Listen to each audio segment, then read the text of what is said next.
નમસ્કાર વિદ્યાર્થી મિત્રો, ગયા પીરિયડની અંદર આપણે આર્થિક વ્યવહાર અને બિન આર્થિક વ્યવહાર એની ઓળખ અંગેના એક દાખલાની આપણે ગણતરી કરી હતી. ટૂંકમાં આપણે એવું સમજ્યા હતા કે કયા વ્યવહારને આર્થિક કહેવાય અને કયા વ્યવહારને બિન આર્થિક, અને એનું કારણ શું, શા માટે એને આર્થિક અને શા માટે આપણે એને બિન આર્થિક કહેતા હતા, એના વિશે આપણે સમજણ મેળવી હતી. હવે આજે આપણે રોકડ વ્યવહાર અને ઉધાર વ્યવહાર એની ઓળખ કેવી રીતે કરવી. આપણને દાખલાની અંદર ઘણા પ્રકારના વ્યવહાર આપ્યા હશે, ઘણા બધા વ્યવહાર આપ્યા હશે. એની અંદર જે તે વ્યવહાર રોકડ છે કે ઉધાર, જે તે વ્યવહાર રોકડ છે કે ઉધાર, તે નક્કી કેવી રીતે કરવું. તો એ નક્કી કરવા માટેની એને ઓળખવા માટેના અમુક જે નિયમ છે એ નિયમની સમજૂતી અત્યારે આપણે મેળવીશું. અને બંનેના નિયમ સાવ સહેલા છે, ઝડપથી આપણને યાદ રહી જાય તેવા છે. તો ચાલો આપણે સૌપ્રથમ રોકડ વ્યવહારની ઓળખ કેવી રીતે કરવી તેના નિયમ વિશે જાણકારી મેળવીએ. તો પહેલું જ છે કે આ વ્યવહારમાં રોકડ કે બેંક દ્વારા લેવડ દેવડ થાય છે, અથવા તો તમે ટૂંકમાં કહી શકો કે આ વ્યવહારની અંદર રોકડ કે બેંક શબ્દનો ઉલ્લેખ હોય. ખાસ યાદ રાખવાનું, જે વ્યવહારની અંદર આપણને રોકડ કે બેંક શબ્દનો સ્પષ્ટપણે ઉલ્લેખ આપેલો હોય, અથવા તો રોકડ કે બેંક શબ્દ આપણને ચોખ્ખો અંદર લખેલો હોય, એટલે સમજી જવાનું કે તે વ્યવહાર કેવો છે, રોકડ વ્યવહાર. દાખલા તરીકે ઉદાહરણ લઈએ કે ₹5000 નો માલ રોકડેથી ખરીદ્યો. ₹5000 નો માલ રોકડેથી ખરીદ્યો. તો જો અહીંયા આ વ્યવહારની અંદર સ્પષ્ટ આપણને રોકડ શબ્દનો ઉલ્લેખ જોવા મળ્યો કે રોકડેથી ખરીદ્યો, તો આપણે સમજી જવાનું કે તે વ્યવહાર કેવો છે, રોકડ વ્યવહાર. રોકડની જગ્યાએ બેંક શબ્દ વાપરે, એવો શબ્દ વાપરે કે ₹5000 નો માલ ખરીદ્યો અને તેના બદલામાં ચેક આપ્યો, અથવા તો બેંકનો ચેક આપ્યો. ચેક શબ્દ વાપરે તો બેંક પણ વાપરે, બંને એક જ થાય. તો પણ સમજી જવાનું કે તે વ્યવહાર કેવો છે, રોકડ વ્યવહાર. ખ્યાલ આવ્યો? પહેલો નિયમ કે રોકડ અથવા તો બેંક અથવા તો ચેક શબ્દનો ઉલ્લેખ હોય એટલે તે વ્યવહાર રોકડ જ હોય. બીજો નિયમ રોકડ અંગેનો, આ વ્યવહારમાં રોકડ કે બેંક શબ્દનો ઉલ્લેખ હોય. હમણાં સમજાયું કે રોકડ કે બેંક શબ્દનો શું હોય, ચોખ્ખો અંદર ઉલ્લેખ, અથવા તો વ્યક્તિનો ઉલ્લેખ ન હોય તો પણ તે રોકડ વ્યવહાર ગણાય છે. અહીંયા સુધીની તો આપણને સમજ પડી ગઈ કે ભાઈ ઉલ્લેખ હોય અંદર તો એ રોકડ વ્યવહાર જ કહેવાય. પણ પાછળનો શબ્દ ખાસ સમજો. ઘણીવાર એવું બનશે અમુક વ્યવહારમાં કે તે વ્યવહારમાં રોકડ કે બેંક શબ્દનો ઉલ્લેખ નહીં આપે, તો કેવી રીતે નક્કી કરવું કે આ વ્યવહાર રોકડ છે કે ઉધાર. તો બીજો નિયમ આપણને પાછળ જોવાનો કે તે વ્યવહારની અંદર વ્યક્તિના નામ પણ હોવા જોઈએ નહીં. તે વ્યવહારની અંદર કોઈ વ્યક્તિનું નામ ન આપેલું હોય, રોકડ કે બેંક શબ્દનો ઉલ્લેખ ન આપેલો હોય, કે તે વ્યવહારની અંદર વ્યક્તિનું નામ પણ ન આપેલું હોય, તો સમજી જવાનું કે આ વ્યવહાર કેવો છે, રોકડ. દાખલા તરીકે મજૂરીના 5000 ચૂકવ્યા, ભાડાના 10000 મળ્યા. તો આ બંને વ્યવહારની અંદર જુઓ તમને ક્યાંય પણ રોકડ કે બેંક શબ્દનો ઉલ્લેખ જોવા નથી મળ્યો કે 5000 મજૂરીના ચૂકવ્યા, ક્યાંય રોકડ કે બેંક શબ્દ આવ્યો નથી. અને આ વ્યવહારની અંદર ક્યાંય વ્યક્તિના નામનો પણ ઉલ્લેખ નથી. ખ્યાલ આવ્યો? નથી રોકડ કે બેંક શબ્દોનો ઉલ્લેખ કે નથી વ્યક્તિના નામનો ઉલ્લેખ. એટલે સમજી જવાનું કે આ વ્યવહાર કેવો છે? રોકડ વ્યવહાર. ત્યારબાદનો નિયમ છે ત્રીજો નિયમ કે આ વ્યવહારમાં રોકડ બેંક ખાતાનો ચોક્કસ અસર થાય છે, પરિણામે રોકડ કે બેંક શિલ્લક વધે કે ઘટે છે.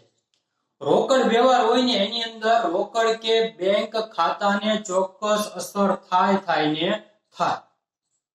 અને આ વ્યવહારના કારણે જો રોકડ કે બેંક મળતી હશે ને તો આપણી શિલ્લક વધશે, અને જો આપણા ધંધામાંથી રોકડ કે બેંક શિલ્લક જતી હશે તો આપણી રોકડ કે બેંક શિલ્લકમાં શું થશે? ઘટાડો થશે.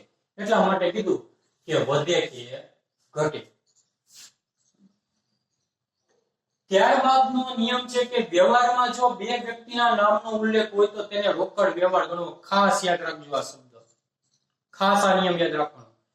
કોઈ વ્યવહારની અંદર તમને રોકડ કે બેંક શબ્દનો ઉલ્લેખ નહીં આપે, પણ વ્યક્તિના નામનો ઉલ્લેખ આપે. પણ કેટલા વ્યક્તિના નામનો ઉલ્લેખ? બે વ્યક્તિના. કેટલા વ્યક્તિના નામનો ઉલ્લેખ? બે વ્યક્તિના. બે વ્યક્તિના નામનો ઉલ્લેખ હોય જે તે વ્યવહારની અંદર તો સમજી જવાનું કે તે વ્યવહાર કેવો છે? રોકડ વ્યવહાર. દાખલા તરીકે મહેશભાઈએ રમેશભાઈ પાસેથી 5000 નો માલ ખરીદ્યો. શું કીધું?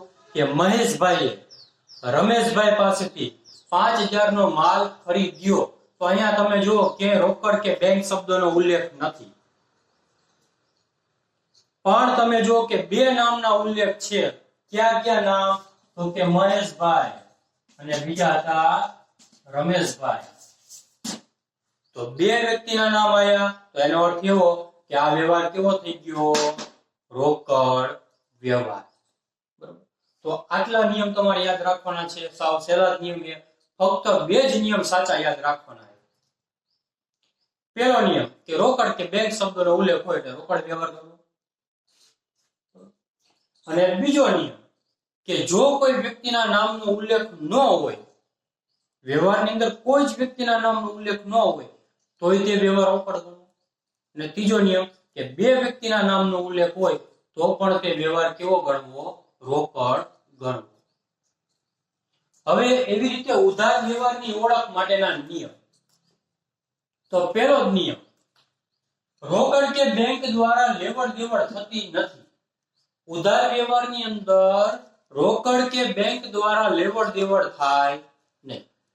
અત્યારે કોઈ વસ્તુ ખરીદવા ગયા તો ત્યારે આપણે રોકડ દેતા પણ નથી કે રોકડ લેતા પણ નથી, અથવા તો ચેક, બેંકનો ચેક લેતા પણ નથી કે બેંકનો ચેક દેતા પણ નથી. એટલે રોકડ દ્વારા કે બેંક દ્વારા કોઈ જ લેવડ દેવડ થતી ન હોય તો તેવા વ્યવહારને કેવો ગણવો? ઉધાર અથવા તો સાખનો વ્યવહાર.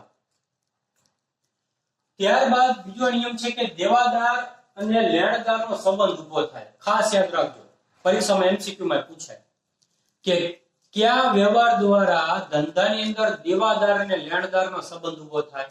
તો ઉધાર વ્યવહાર દ્વારા આપણા ધંધાની અંદર દેવાદાર અને લેણદારનો સંબંધ ઉભો થાય.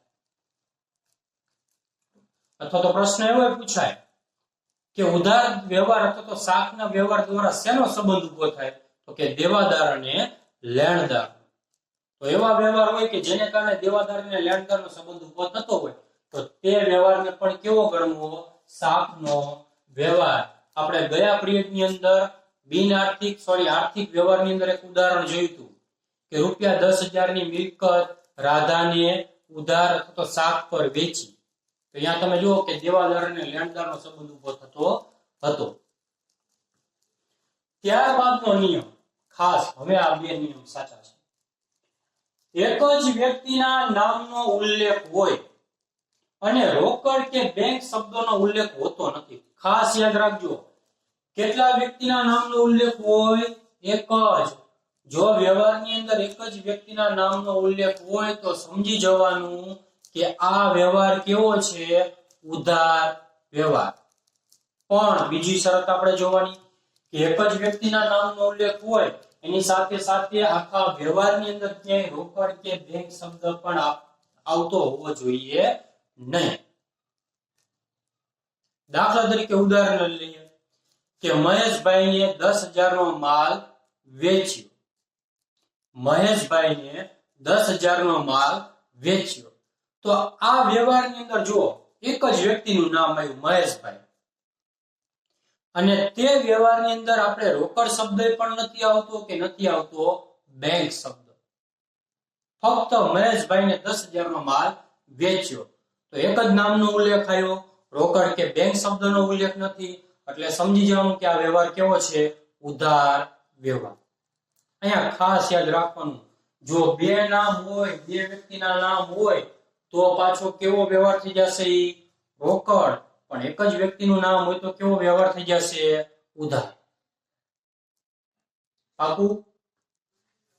અને છેલ્લો નિયમ કે આ વ્યવહારમાં વ્યક્તિ ખાતાને એટલે કે દેવાદાર અને લેણદારના ખાતાને ચોક્કસ અસર થાય.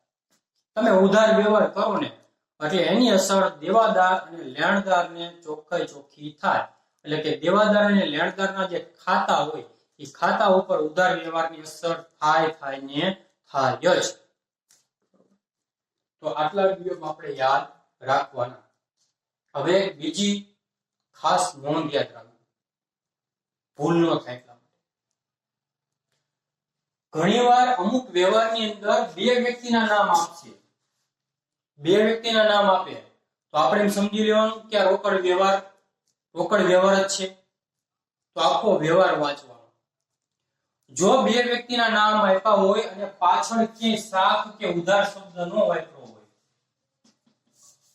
શાખ કે ઉધાર શબ્દ ન વાપરે તો આપણે રોકડ વ્યવહાર જ ગણવાનો. પણ આપણે સ્પષ્ટપણે કે શાખ પર ખરીદ્યો, ઉધાર ખરીદ્યો તો પાછો વ્યવહાર ઉધાર ગણવાનો. ચોખ્ખી સૂચના આપી હોય તો એ પ્રમાણે હાલવાનું. સૂચના ન આપી હોય અને બે વ્યક્તિના નામ હોય તો રોકડ વ્યવહાર ગણવાનો. એવી જ રીતે આની અંદર એક જ વ્યક્તિનું નામ આપ્યું હોય અને કોઈ સૂચના ન આપી હોય તો ઉધાર વ્યવહાર ગણવાનો. પણ એક જ વ્યક્તિનું નામ આપ્યું અને પાછળ એવું કીધું હોય કે રોકડેથી વેચો અથવા તો રોકડેથી ખરીદ્યો તો ચોખ્ખી સૂચના આપી દીધી રોકડની, તો એ વ્યવહાર પાછો કેવો ગણવાનો? રોકડ. અને સૂચના ન આપી હોય અને એક જ વ્યક્તિનું નામ આપ્યું હોય તો વ્યવહાર કેવો ગણવાનો? ઉધાર. તો આજે આપણે રોકડ અને ઉધાર વ્યવહારના નિયમ વિશે સમજૂતી મેળવીએ. હવે આવતા પીરિયડની અંદર આપણે બધા અમુક વ્યવહારોની આપણે દાખલા ગણશું અથવા તો ફક્ત આપણે નક્કી કરશું કે જે તે વ્યવહાર ઉધાર છે કે રોકડ. આપણે વ્યવહારો લઈશું અને વ્યવહારની આપણે સમજૂતી મેળવશું કે ભાઈ આ જે તે વ્યવહાર ઉધાર છે કે રોકડ, અને રોકડ છે તો શા માટે, ઉધાર છે તો શા માટે, એના કારણ સહિત આપણે સમજૂતી મેળવશું. એટલે આ નિયમ આપણને વધારે સ્પષ્ટ થશે. હવે પછીનો જે આપણે નિયમની સમજૂતી ઉદાહરણ દ્વારા આવતા પીરિયડની અંદર મેળવીશું.